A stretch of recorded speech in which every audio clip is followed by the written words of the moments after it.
A loser, companies that actually own stuff. What do Alibaba, Airbnb, Uber, the Four Seasons, and Visa have in common?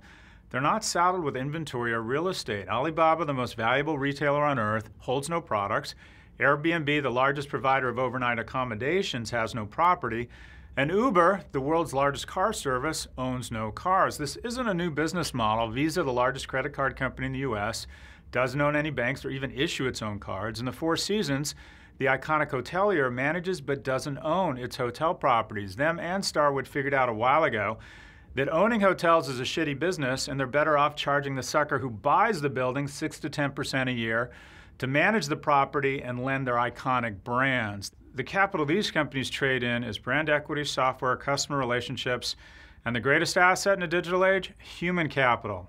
A winner this week, and arguably the hottest brand in the mall, Valentino, one of the fastest growing luxury brands in the world, propelled in part by its social strategy. Valentino posts on Instagram at least 35 times a week, more than any other luxury brand in L2's Fashion Digital IQ Index. While social leader Michael Kors receives double the engagement on an average post, Valentino posts twice as frequently, garnering more total interactions. The lesson here: as long as Instagram is offering 100% organic reach, post more.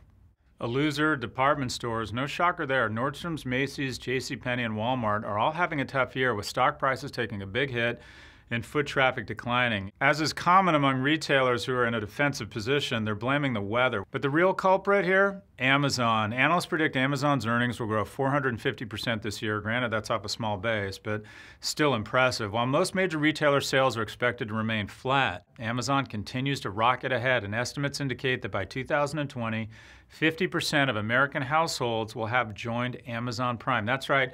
The cable pipe of stuff will be into 50% of US households. Simply put, money spent on Amazon is coming out of other retailers' pockets.